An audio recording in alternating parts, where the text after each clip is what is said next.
I was one of those who felt lost. Anyone relate to that? For many, many years?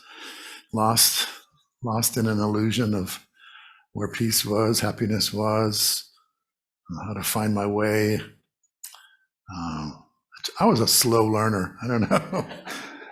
It wasn't that, there wasn't opportunities for me to learn something else, but I sort of got jaded. I don't know if any of you have had the experience of encountering religion for the first time, when you're old enough to really know what it meant, and encountering sort of gross hypocrisy. And that was my experience, and I was like, I don't want any part of this. Until I really suffered, and then I was a candidate to reconsider. I became worn down, my resistance to what I perceived as being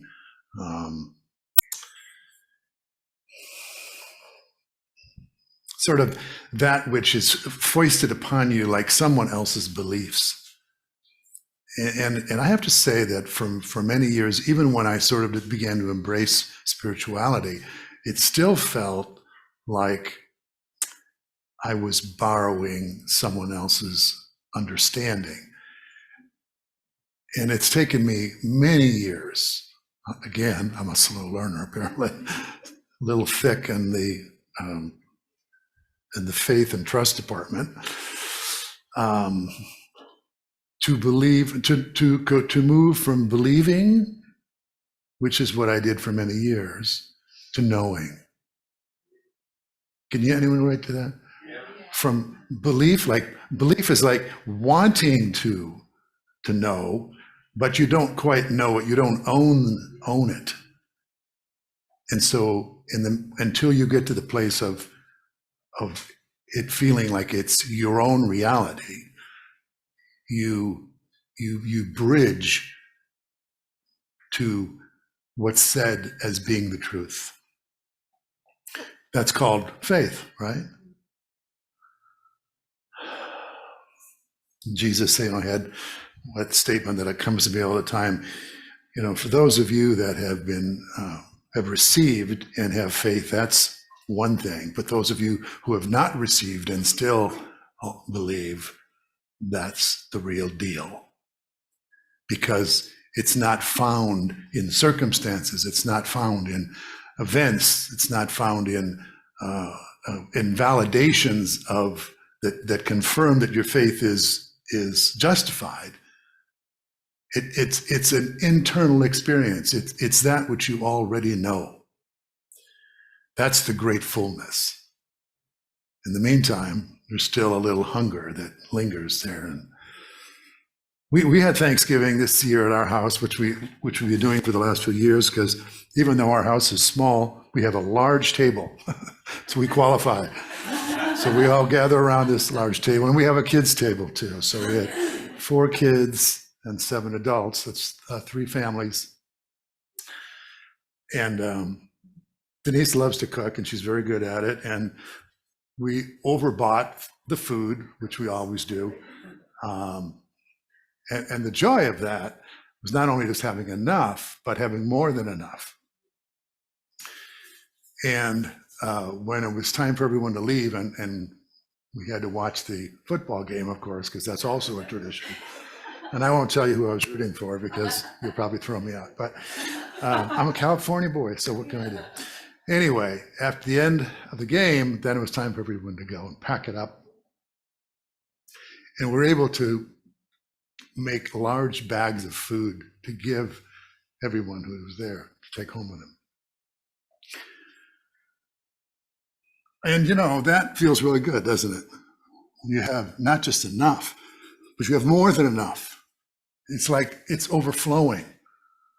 In fact, you feel like you can't contain it, and you want to share it. You want other people to know. You want them to feel what you feel. There's nothing better. Makes me cry.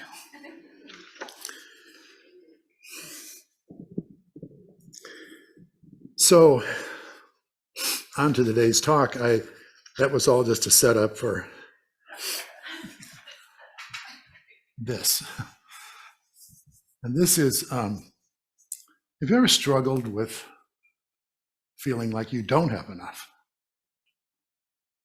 You know, not enough money, not enough stuff, not enough, that you didn't feel like you were enough, not smart enough, not good looking enough, not successful enough. Always seem to have enough pain and greed. Plenty of that, huh? I struggled with that most of my life. And I didn't have a paradigm then that I to look anywhere other than how to shift circumstances in my life in order to ameliorate, alleviate that suffering. And so I was always looking to try to fix my life. Does anyone know this one? Like redecorating my life all the time. Just feeling like if I could get this person to be a little different, if she could treat me this way, if she would see me for who I really am, you know. Struggled with self-esteem, struggled with feeling like even when I was successful, it wasn't good enough because there was always someone more successful, always comparing myself. I didn't know anything about abundance then. I knew a lot about lack. And that was, you know, that went on for decades. And then when I got into New Thought, Unity, which was back in the 80s, which sounded like the modern era. That's a long time ago, 40 years ago, yeah? When I got into Unity and they talked about the law of mind action. Yes, I now have a formula to fix my life. And of course, you've all heard of the very successful book and the movie. Yes, Secret. And that came out in 2006. And I just want to mention that because it was a very important turning point in that story of The Secret that you may not know. I would like to tell you something you haven't heard before, if I can. But what was behind The Secret was, you know, it was acted like this was a secret, but of course it's a very age-old principle, which is thoughts that you hold in mind tend to produce after their kind, and like attracts like. So, you know, whatever you're sort of holding in your mind as a constant belief, that belief is more likely than not to outpicture in your life. It's not linear, it's not like a one-to-one relationship, but there's a tendency that that's true. Well, it is true. That it wasn't that wasn't true. That wasn't what was wrong with The Secret. And what was wrong with The Secret was that to a sort of an immature spiritual mind, that just looks like another way for me to believe in my own power.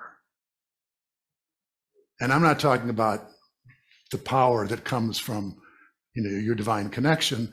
I'm talking about the sense of a separate me that now thinks that I can manipulate life using just another tool, which is not much different. It's slightly better than the idea of going out and trying to change, change people and change circumstances and take no responsibility for it. It calls you more into taking some responsibility for how your life is out picturing and trying to see if you can change your beliefs. So it was good in that sense. But what happens is anything that your ego gets a hold of is probably going to use it in a way that is going to empower the ego to believe more in itself. Does anyone get me on this one? So now the only thing worse than an ego is an ego that thinks it's enlightened. Do you get me? Yeah. So, and you know these people, not you, of course, but you know these people, and they come across as almost like charlatans, like the sleight of hand, like they can manipulate life. Like, oh, all you have to do is this, think this, and this will happen. And you feel less than because you can't do that. So it's one more way for the ego to feel superior and to make everyone else feel less than. So anyway, Rhonda Burns, who was the author of the book, The Secret, wrote that book in 2006, and it was probably one of the most successful self-help books of all time. And then the film that came out with it. And it was the buzz, right? It was the buzz. Everyone was talking about it, right? And people were getting amazing results in their life. They were getting the house and the car and the lover and the job and the career and the whatever. Things were changing, and this is it. We figured it out. We figured out how to do life. Oh my God, we've been suffering all this time. Thank God we've got the secret now. Well, Rhonda Burns, obviously she practiced what she was teaching. And she said, her life, she became very successful, money, famous, blah, blah, blah, all those things.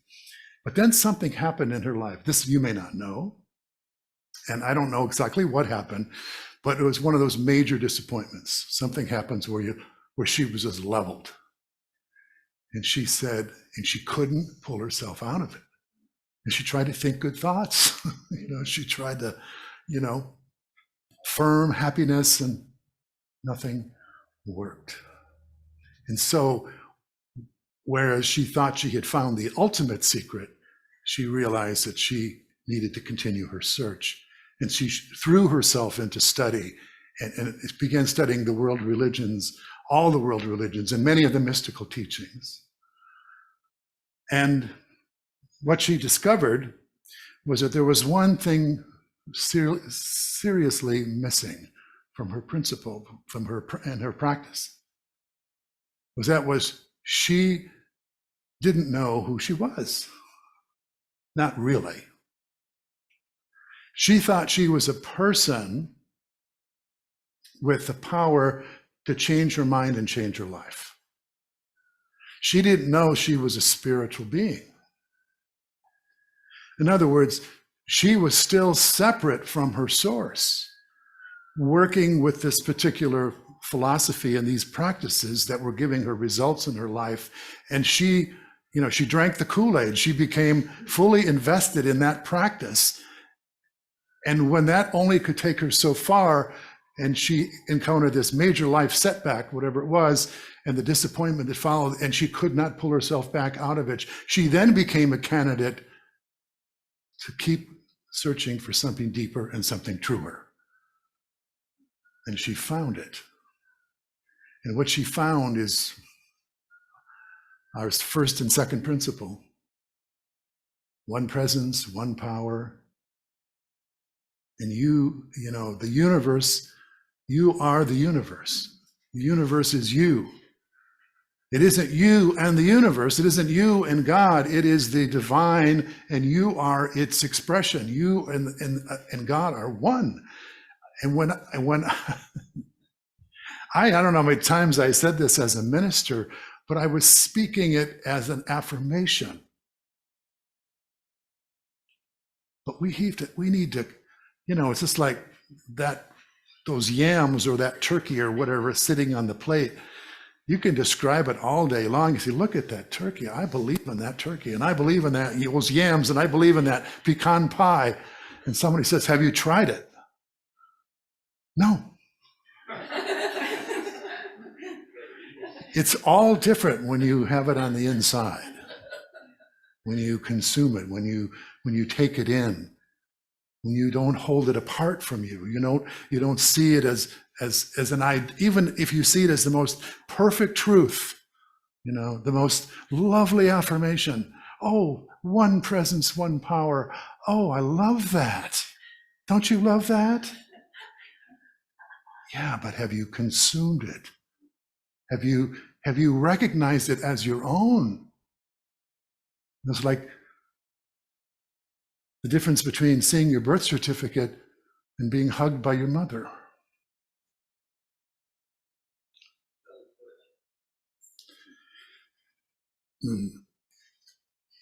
I've said this before to you, for so many years, I was a very good minister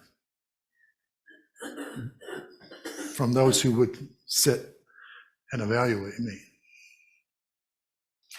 But in close quarters, I couldn't approximate what I professed was the God experience, was a sense of connection.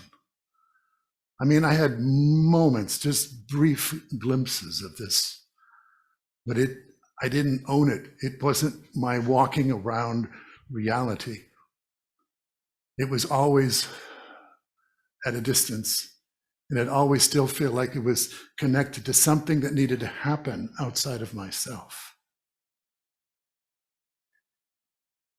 There was always this, it's like I'm reaching, but I can't reach it. It's outside the grasp. Even though I don't know how many times I told the prodigal son story over and over and over, and yet one more time, I was preaching to me that at some point, you have to sincerely, not just give it lip service, but you have to sincerely, with full surrender, turn around and look what's here and know that this is your being. That isn't God and you, and that there's this chasm that you have to bridge. It's that the being that is God is the same being that is you. That's what eluded me for so many years. It's because we come by this honestly. We're externally referenced in this world. We grow up to be told, you're a boy, you're a girl, and the separation and all the good things in life seem to be apart from us, until we're constantly trying to acquire and possess. And the one thing that we can neither acquire nor possess is closer than our hands and feet, closer than our breath. The Quran, it says it's closer than your neck vein. It's you. You are what you've been waiting for. I think Richard Levy used to say, Jesus had his moment where he recognized his divinity. And the second coming of the Christ is you getting it, getting your own. That's when Christ returns.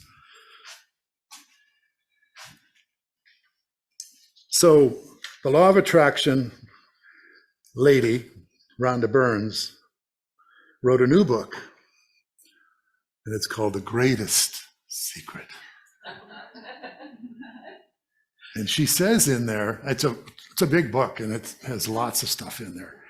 But really, I looked for the little summary. They have these 2-minute summaries that you can get. I looked for the 2-minute summary because I didn't want to read the whole book today. And the 2-minute summary said, well, what is the greatest secret?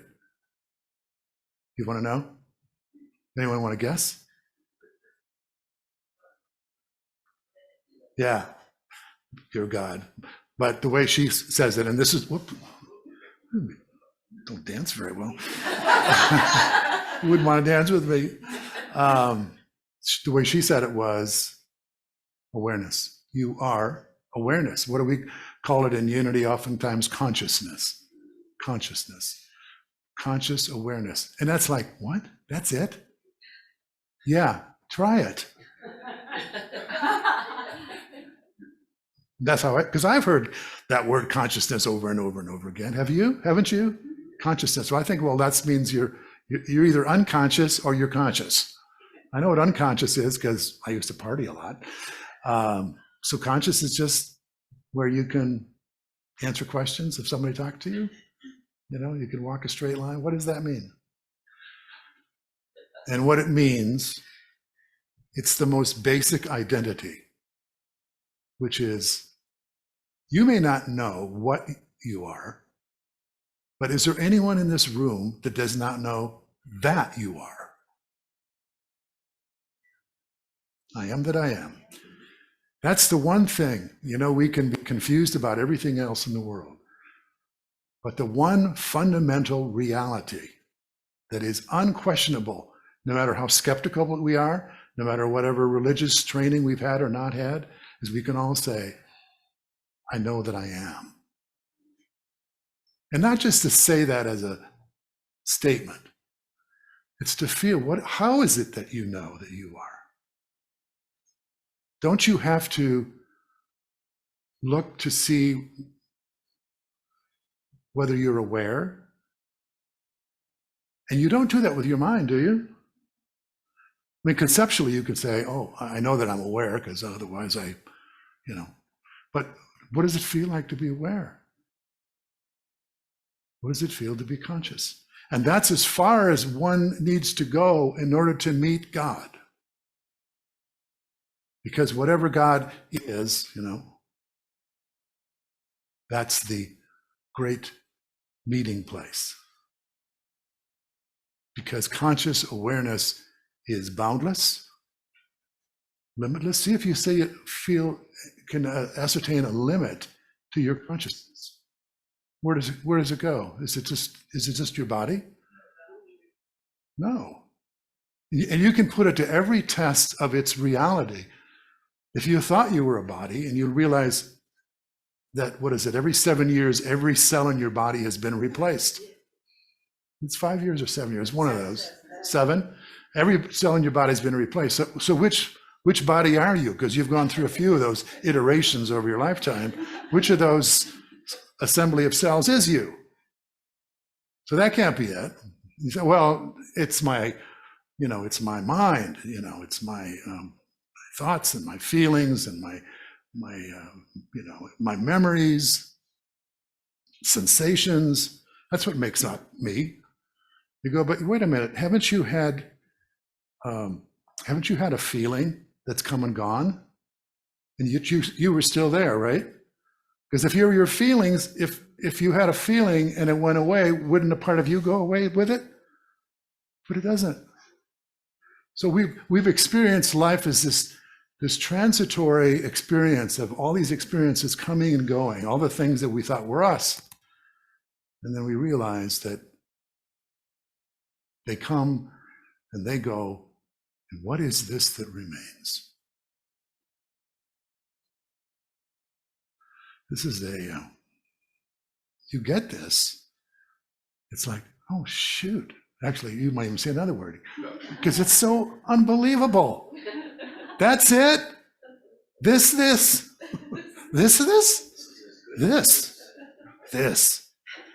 it.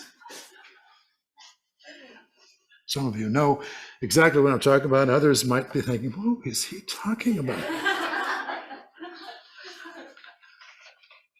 So let me just wrap it up by saying this, and then I don't know if you have any time, but I would love to hear your thoughts, because I know you all have stories about working with these ideas of creating your reality and trying to manifest your life. The last point I would make is that even though it seems like the law of attraction is at odds with this idea of owning your own divinity, it really isn't, because it is true that thoughts held in mind do tend to produce after their kind. Here's the difference. If we come to know ourselves as we really, truly are, if we come to know ourselves as spiritual beings, what is our experience? What are the qualities of feeling that you're connected with God or spirit? What are some of the ways you feel? Joy. What else? Health. Peace. Happy? Yeah. Energetic. Content. Creative? Say again. Settled. Yeah, like just all is well kind of thing, right? We say at the end of our prayer for protection, all is well. So, okay, so now let's say, apply the law of attraction to that. So you're feeling happy, joyful, peaceful, creative, sense of well-being. That's what you're holding.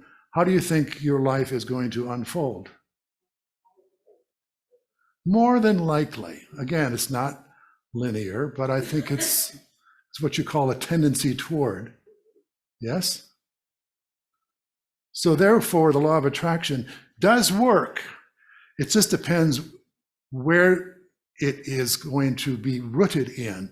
If the law of attraction is rooted in a belief that is separate from you, like a separate person needing to manifest something outside of yourself in order to give you the feeling of peace and joy, or you're feeling the peace and joy by authentic connection with who you truly are, and then allow that to manifest in your life, that sense, that great fullness that you feel is likely to give you a life that is full. Denise and I have been experiencing that lately, even though we have little income now as we move away from full-time jobs, and we wondered how that was going to work out. We went into ministry. You don't make a whole lot of money in ministry, and we haven't. But somehow we've been holding this understanding in our heart that, I am abundance. I am the source of my well-being. It's coming to me. It's already there. How could it be that I could believe in oneness and be apart from abundance? How's that even possible? Abundance doesn't sit out there as some commodity, as separate from oneness. It is its very nature. Oneness is connected with the entire universe, and what's more abundant than the universe? Yes? So principle one, folks, work with it. Now, anyone would like to share, I would love to hear. Has anyone worked with these ideas? Has anyone had a breakthrough? We've got a few minutes. We can kick it around here. Please. Oh, you got a mic. That's good. So what you're this realization of abundance coming from within, it puts the fun back in fundamentalism, because what greater joy could we possibly have than what you're talking about? And we can't lose it. It's here. I mean, not in this physicality, but it's something we can't lose. Yes. We can pretend that we've lost it or have the illusion that we've lost it, but even that passes, like those cells from 7 years ago. So thank you for bringing the fun into this day for me. I really appreciate it. Thank you for sharing that. Yes.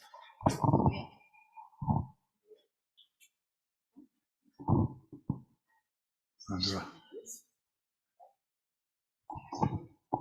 It's when I wake up sometimes and start complaining about things that hadn't gone right for the week, then all of a sudden I look up and say, I'm lying in this most comfortable bed, and the simplest things surrounding me, safety, comfort, well, not so simple, but they are.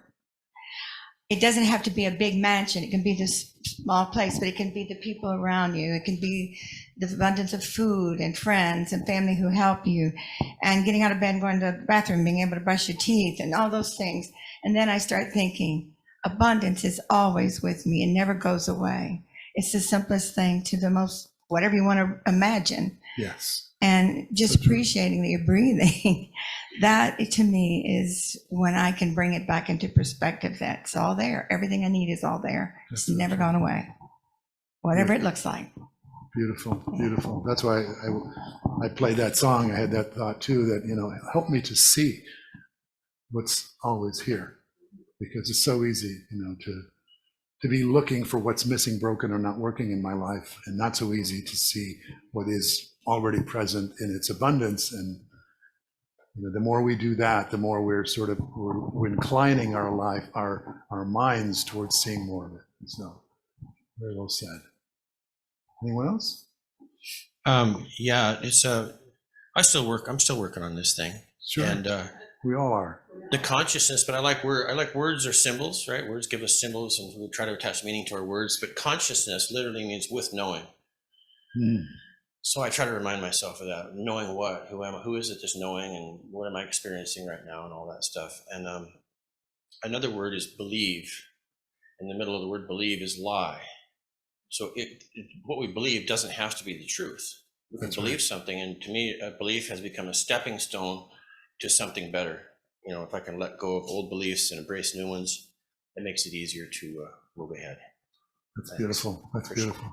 That's why we're not, unity is not a fundamental religion, because we believe, as the Fillmores did, that, your faith is evolving, and you are testing your faith every day, rather than taking a set of principles and then saying, this is the way it is. We if it's truth, you can subject it to the light of scrutiny, and it will continue to reveal itself in greater and greater understanding. Please share. Thank you. Back to the abundance. I know what I want, but God knows what I need. And the more that you're able to embrace that and let Him give you what you need, the better off you will be. Yes. And when you embrace it, do you feel more abundant as opposed to feeling something missing? Yeah. Beautiful. Thank you. This just kind of reminds me of what I'm learning is mindfulness, to just stay in the moment. And I just have to stop all the time and just breathe, because I'm around a lot of crazy all the time. And just, I don't have yesterday, I don't have tomorrow, but just that conscious awareness of just breathing in the moment, really. Yes. And then I can keep going and just know that it is an inside job. Yeah. God is an inside job. It is not out there. It's just remembering this is it. Right. We don't base our faith on form. It may be evidence of our faith that we see in form, but we don't base our faith on form, because to do so is to really to give over what is metaphysical, which is beyond the physical, is the nature of spirit. And whenever we rely on what's external from us to base our faith on, we're going to be disappointed.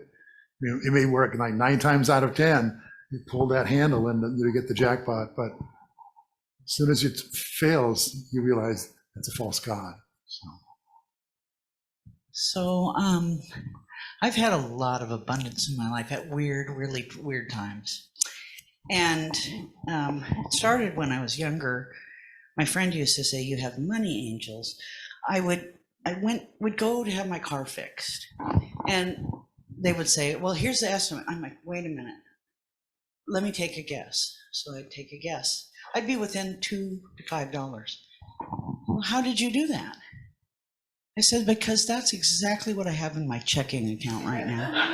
I have that, and that happened to me so many times. And so I've studied prosperity through the years, and I know my biggest part in prosperity is to give. When I receive, I give almost as fast as I get. My husband doesn't even know how much I give, you guys. But I do. The recorder. Yeah. So just a couple weeks ago, well, about this month,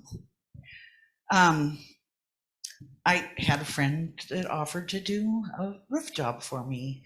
And it's metal roof, and he's giving me a really good price, and the crew is staying at my house. And I had texted him in the morning because we were talking about the cost. And I said, "Okay, well, I've got this." I said, "I got most of it, but I really want to get the cash together. I don't like putting stuff on credit cards." And I said, "I'm out there, but I'll find it."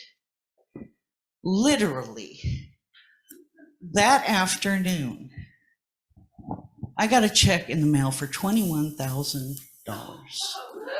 And that was almost exactly the quote. It was totally unexpected. I had no idea it was coming. It was the same day. So I've seen that happen. It's that, okay, this is what you're needing. I don't be greedy with it. And then I tithe the good portion of it too, whenever I get anything unexpected, especially, but all the time. So I don't expect when I give that anything will come back, but somehow it does. Yeah. Very good.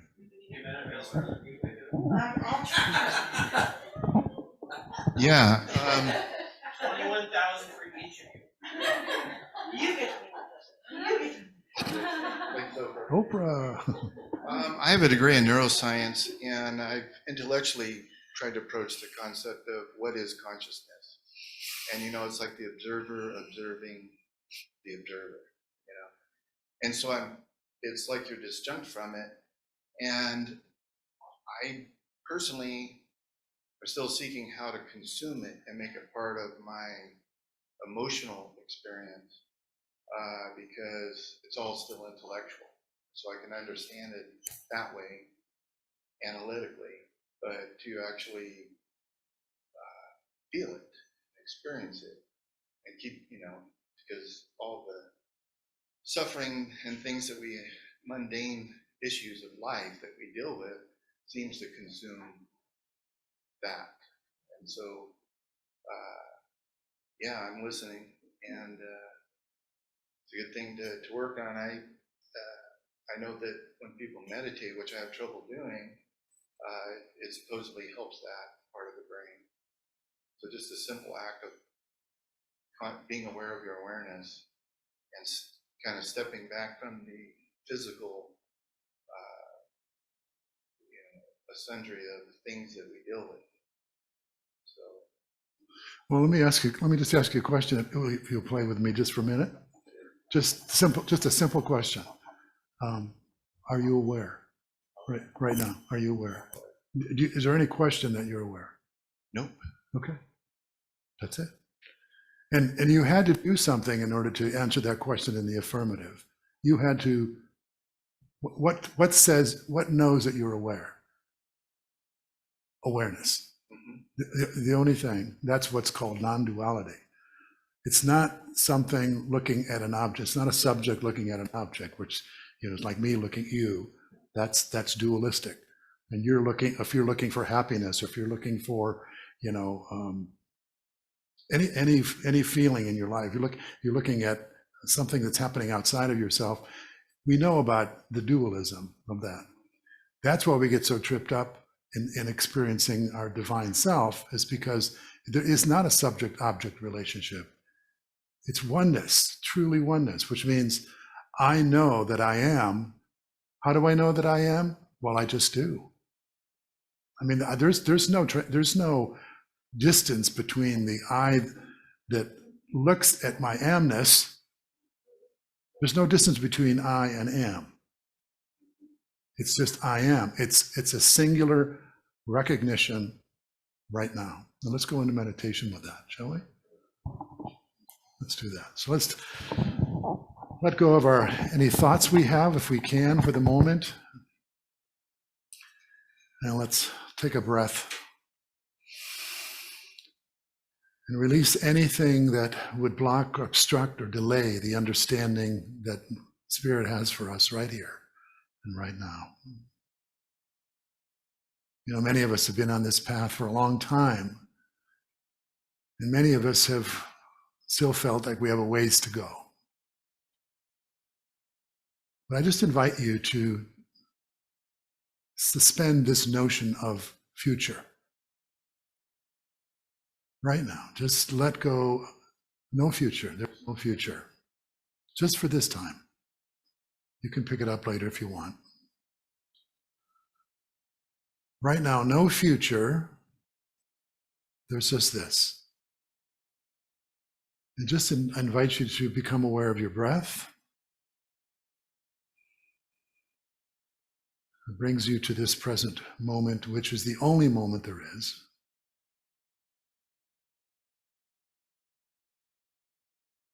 And breathe into your heart space and let your heart just expand, as if your heart was the capacity for your own knowing of your being. That you're breathing in life. And you're breathing in and you're breathing out is evidence of your beingness right here and right now. There's no future. This is it. And how is it that you know that you are? What confirms your existence here.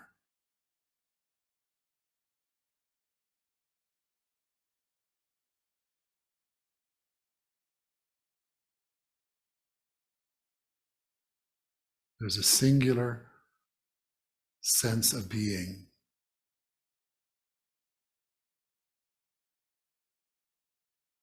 We know that we are.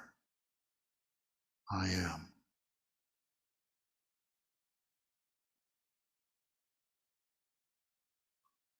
And in that I amness is our connection with God's infinite being.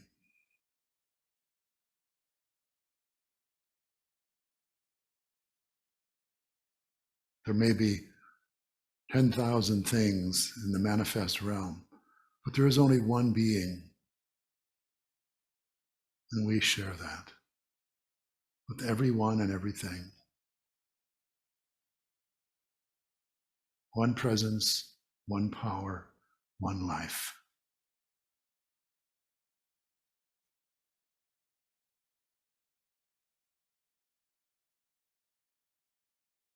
I am in you, and you are in me, and we are in God. No separation. All needs met.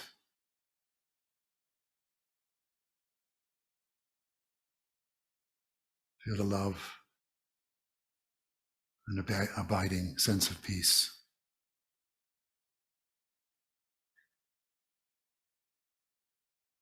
This is the kingdom of heaven within. It's a journey without distance to a home we've never left.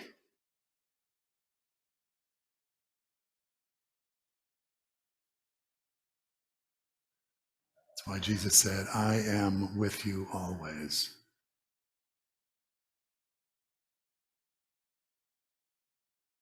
And we give thanks for this beautiful revelation, recognition, and realization that transcends all difficulties and brings us a perspective and a great fullness, no matter what it looks like on the outside. For this we say, thank you, God. And so it is. Amen.